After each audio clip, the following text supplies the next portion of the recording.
Hola a todos, bienvenidos al canal. Bueno, hoy vamos a ver la analogía fuerza-corriente. La idea es establecer relaciones entre este sistema mecánico que tengo acá a la derecha y el sistema eléctrico que tengo a la izquierda. Buscaremos las magnitudes de ambos sistemas que se comporten de forma análoga. El objetivo es que cuando tengo que plantear un modelo mecánico complejo, yo pueda establecer una especie de diagrama circuital del sistema mecánico, de forma tal de llegar a las ecuaciones que rigen el comportamiento del sistema y eventualmente obtener las funciones transferencias que necesite. Empecemos por el circuito. Vamos a plantear la primera ley de Kirchhoff, es decir, sumatoria de corrientes igual a cero. Y lo haremos en el nodo A. La corriente que provee la fuente la consideraremos entrante y las tres que fluyen por las ramas de la resistencia inductor y capacitor las tomaremos como salientes. De esta forma lo que me va a quedar es corriente I positiva ya que es entrante y las otras tres negativas. I sub R, I sub L, I sub C.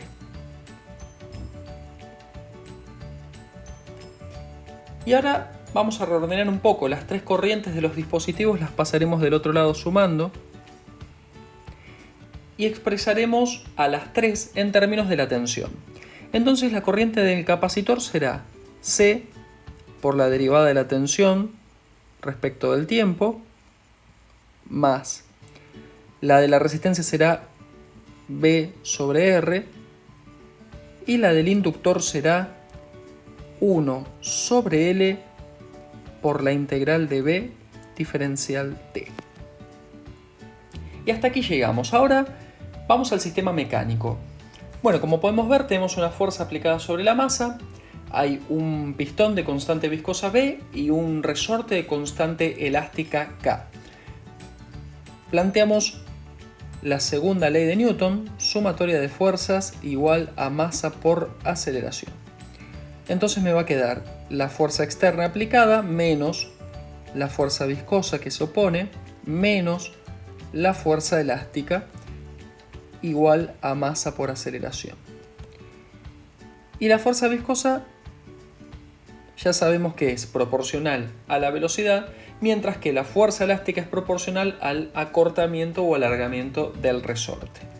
Vamos a pasar a ambas del otro lado sumando, de forma tal que me va a quedar masa por. En lugar de aceleración vamos a poner derivada segunda de la posición respecto del tiempo dos veces. Como hemos dicho, para la viscosidad me va a quedar la constante de viscosidad por la velocidad, que expresaremos como la derivada de la posición respecto del tiempo. Y para la fuerza elástica me va a quedar la constante elástica por la posición. Esto es siempre y cuando la posición 0 de la masa corresponde a una posición para la cual el resorte está en su longitud natural, o sea, no está ni comprimido ni estirado. Bueno, cuando miramos las dos ecuaciones no se parecen demasiado. Da la sensación de que a la ecuación de la izquierda le faltara un grado más de derivación para parecerse a la de la derecha. Entonces, lo que vamos a hacer es lo siguiente. Recordemos que para el inductor yo puedo expresar la tensión en términos del flujo magnético. Y esto será tensión igual a variación del flujo magnético en el tiempo. Como los elementos del circuito están en paralelo, la tensión es la misma para los tres. Bueno, para la fuente también, para los cuatro. Entonces, esta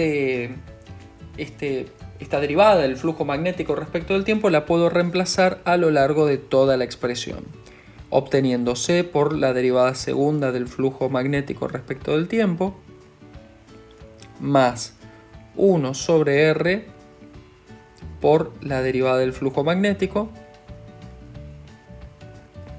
más 1 sobre L por el flujo, ya que la integral se va a anular con la derivada. Bueno, ahora sí tenemos entonces dos expresiones que se parecen bastante. Lo que vamos a tener que hacer ahora es buscar cuáles son las magnitudes análogas en ellas.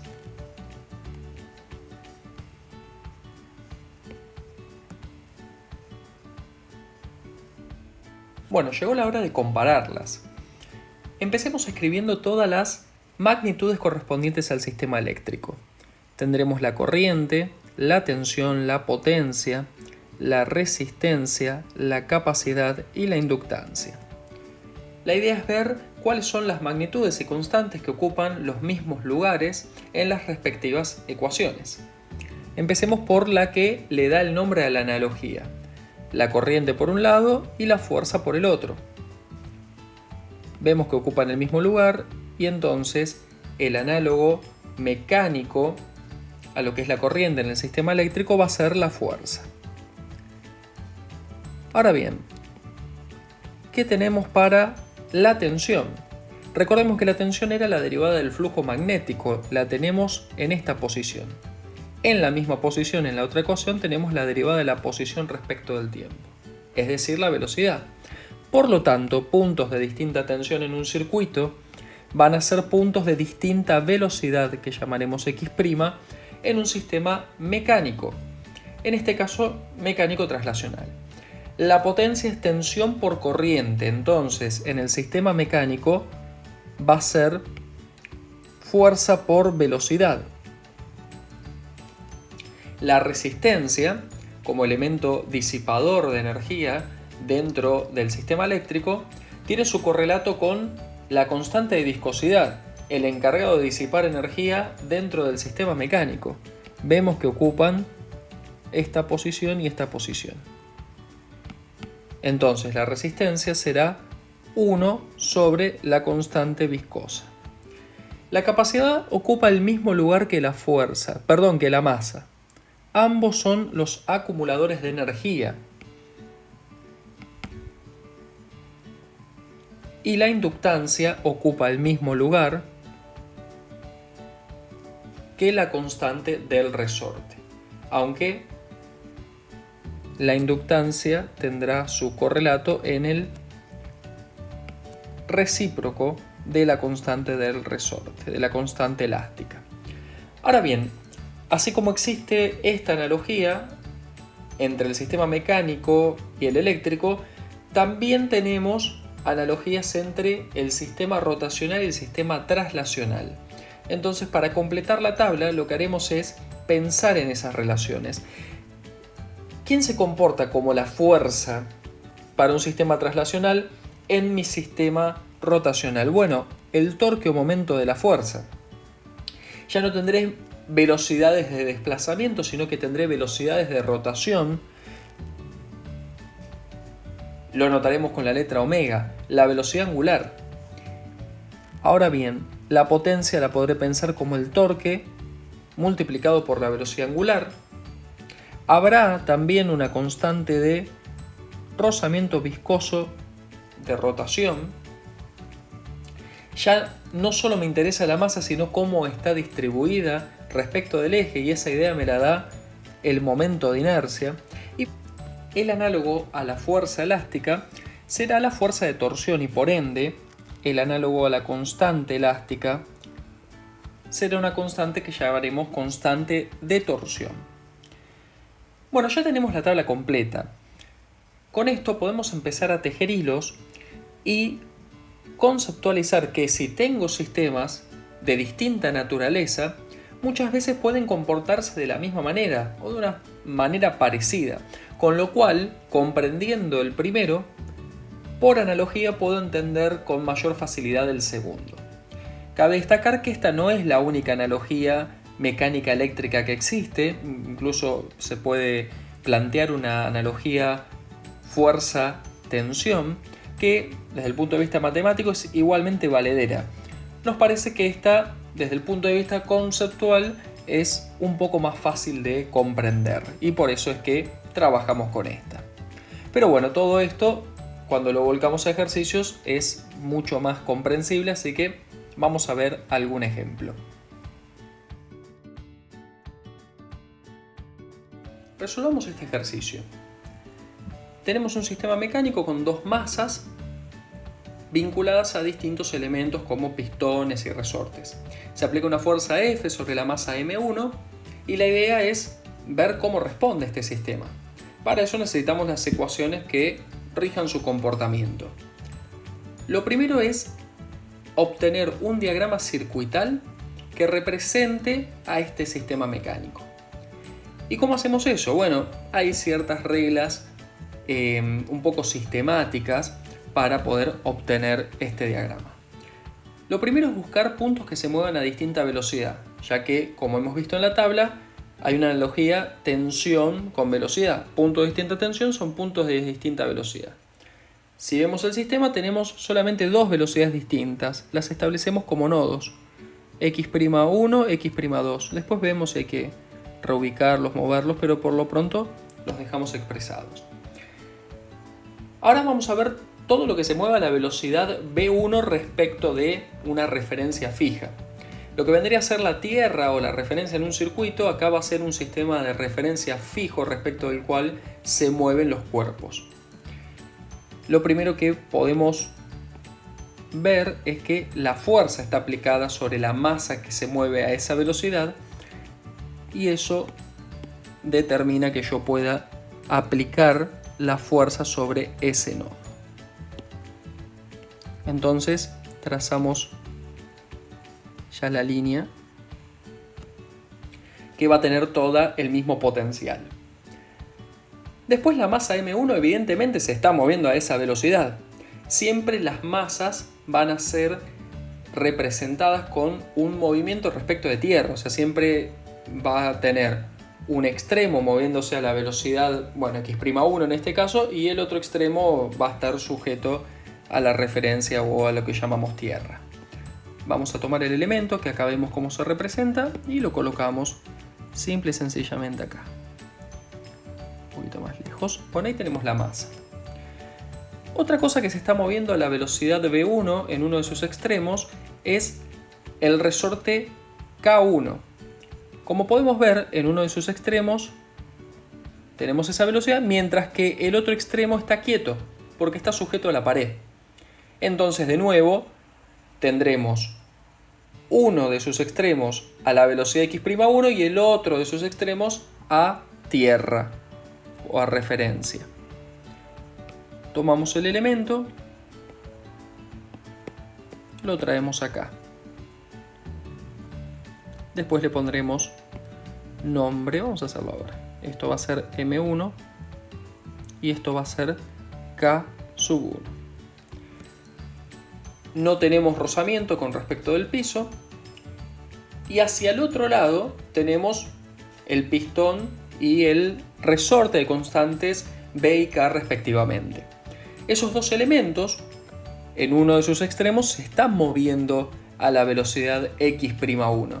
Pero en el otro extremo ya no están sujetos a un punto fijo, a la pared o al piso, sino que están sujetos a un cuerpo que se está moviendo a una velocidad x'2, como lo podemos ver acá, ¿sí? En este extremo tenemos x'1, en este extremo tenemos x'2. Entonces eso se representa así tal cual. Copiamos esto y lo trasladamos acá. Ahí entonces ya tenemos todo lo que se está moviendo a una velocidad x'1. Y ahora lo que nos queda entonces es resolver x'2. Vamos a bajar un poco el nodo. Vamos a ponerlo ahí. Y a esto le vamos a poner respectivamente B y K.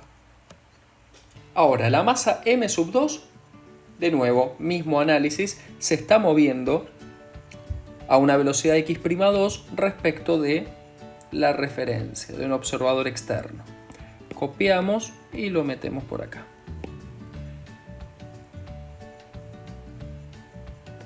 Lo que nos queda es un pistón de constante B2 que en uno de sus extremos se está moviendo a la velocidad x'2, pero en el otro extremo no tiene movimiento, está sujeto a un punto fijo. Luego podremos representarlo de esta manera. Copiamos, lo traemos acá.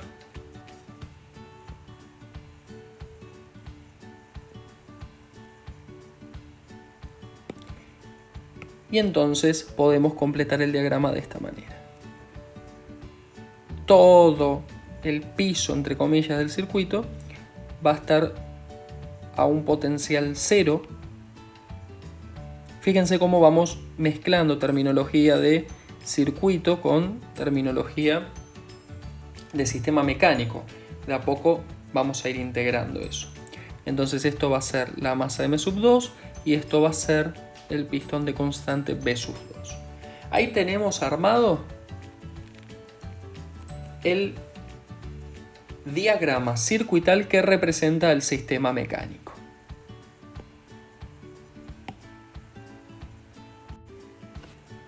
En base al diagrama eléctrico vamos a obtener las ecuaciones que rigen el comportamiento del sistema.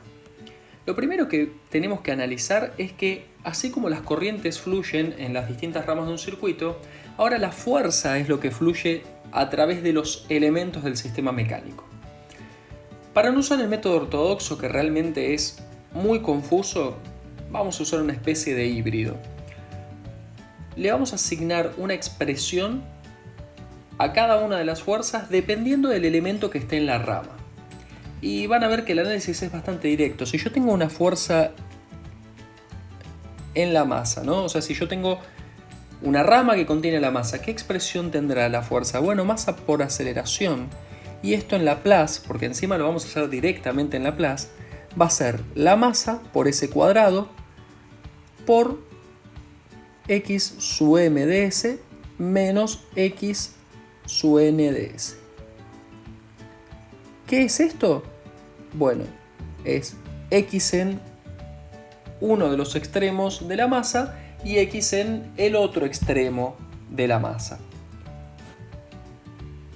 Podría ser, en este caso, acá y acá, o acá y acá. Bien, eso sería para la masa. Si ahora en la rama, en lugar de tener una masa, tengo un pistón, la fuerza la vamos a llamar F sub B. Y la calcularemos como B por S. Y la misma expresión, ¿no? X sub M menos X sub N. Siendo esto la posición en los extremos del elemento mecánico, ¿no? ¿Por qué B por S por X? Bueno, porque la fuerza es proporcional a la velocidad. Entonces ya sabemos la forma de la fuerza y encima ya lo estamos expresando en términos de Laplace. Por último, F sub K, ¿cómo va a ser? Bueno, directamente K multiplicado por exactamente lo mismo.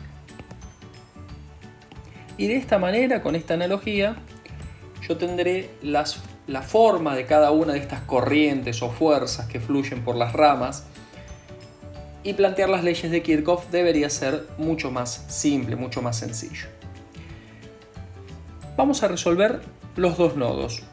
Empezamos por el nodo x'1, nodo x'1, y después haremos el nodo x'2. Y acá, bueno, para plantear Kirchhoff hay un montón de formas de hacerlo, de convenciones distintas. Vamos a proponer una. En principio, excitaciones de un lado, respuestas del otro.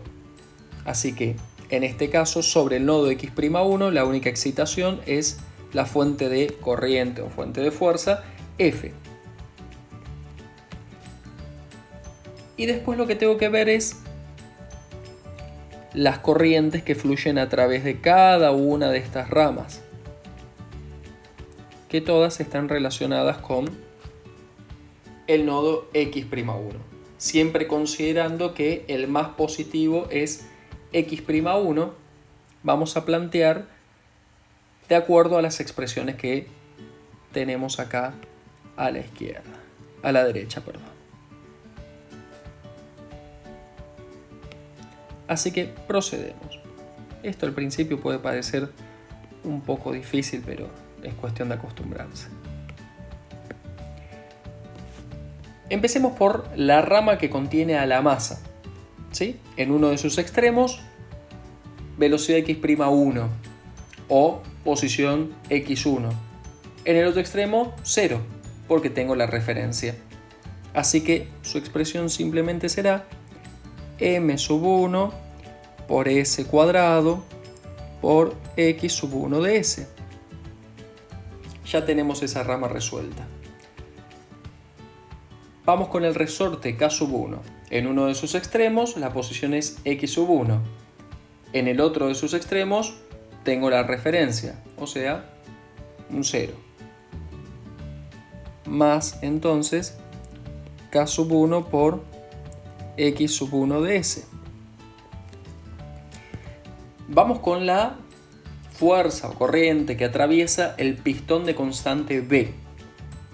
Ahí ya lo que tengo es B por S multiplicado por x⁻1 de S menos x⁻2 de S. Esto es porque en sus extremos ya tengo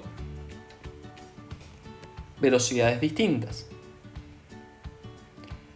Y por último tenemos la fuerza corriente que fluye a través de el resorte K, que la podré expresar como K multiplicado por x⁻1 de S menos x⁻2 de S.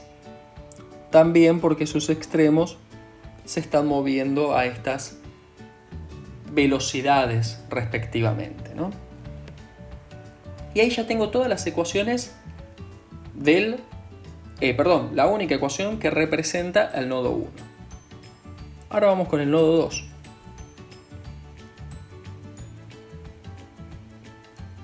Nodo x'2 en realidad.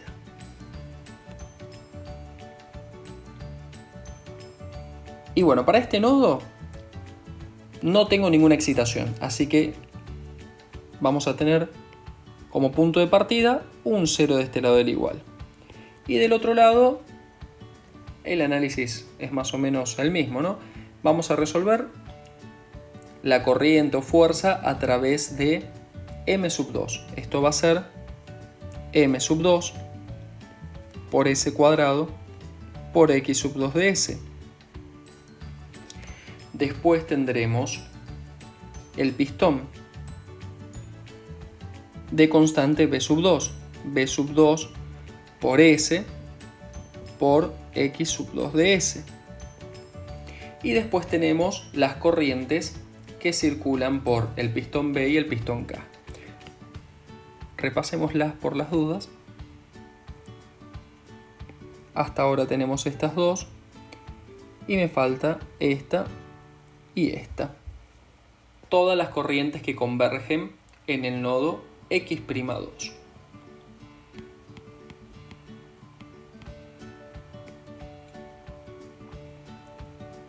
Y acá es lo mismo que hicimos antes, pero el potencial más positivo lo considero en x'2. Por lo tanto va a ser B de S por x⁻2 de S menos x⁻1. Fíjense que antes habíamos puesto x1 menos x2. Y lo mismo va a pasar con la constante K. Va a ser K por x⁻2 de S menos x⁻1 de S. Y ahí tenemos las dos ecuaciones. Lo conveniente ahora es agrupar, ¿sí? Relacionar todo lo que tiene x1 por un lado y todo lo que tiene x2 por el otro. A partir de ahí, para hallar la transferencia, podemos ir por los diagramas de bloques o cuando tenemos sistemas mecánicos puros, también es una buena herramienta la aplicación de la regla de Cramer. Lo que queda aquí en más es pura matemática. Cambiamos a f por f de s, simplemente para manifestar que es una señal en Laplace. Y luego hicimos algunos reordenamientos. Dentro de las cajas azules están las respectivas ecuaciones con x⁻1 y x⁻2 sacadas como factores comunes de todos los términos que andaban dando vueltas por allí. Luego vamos a escribir este sistema de ecuaciones, de dos ecuaciones con dos incógnitas que tenemos de forma matricial. Y a partir de aquí aplicamos la regla de Cramer. Es decir, a partir de tener las ecuaciones, podemos ir por el camino que queramos para obtener la transferencia. Este es el más aconsejable, el más simple, el más sencillo. Y cabe preguntarnos ahora qué función transferencia queremos. La entrada no es muy discutible, va a ser la fuerza. Pero la salida podría ser tanto x1 como x2, es decir, la posición del primer bloque o del segundo bloque. Vamos a ver cómo determinaríamos x sub 2. Según Cramer tengo que hacer un cociente de determinantes. Acá está la expresión de cómo debería calcularlo. Eso por un lado. Por el otro lado, veamos cuáles son esos determinantes efectivamente.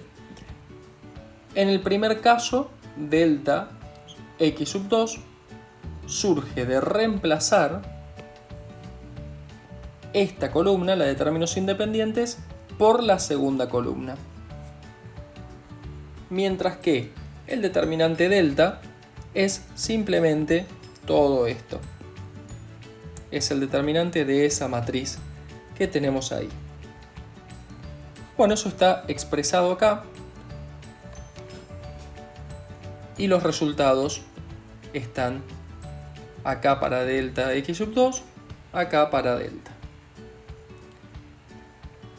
No me tomé el trabajo de ir escribiendo mientras explico esta parte, ya que como he dicho es pura matemática. Acá les aconsejo poner pausa en el video y extraer, digamos, las expresiones correspondientes. Cuando hacemos el cociente, obtenemos esto de acá abajo. Y ahí lo que podemos ver es que f de s me queda en el numerador. Con lo cual, si paso f de s dividiendo, tengo directamente la transferencia, que es lo que está encerrado en azul. Por eso es bueno el método de Cramer, porque cuando hago el despeje de una u otra variable, con solo pasar dividiendo la entrada que siempre me va a quedar en el numerador, ya obtengo mi función transferencia. Con diagrama de bloque, sustitución, igualación, cualquier otro método, esto sería bastante más largo y engorroso. Bueno, les dejo de tarea hacer exactamente lo mismo, pero despejando la transferencia x sub 1 a f de s. También podrían preguntarse cómo hallar la transferencia de velocidad o de aceleración de cada una de estos bloques. Bueno, y no mucho más. Espero que les haya servido. Nos vemos en la próxima entrada y espero que sigan con todo bajo control.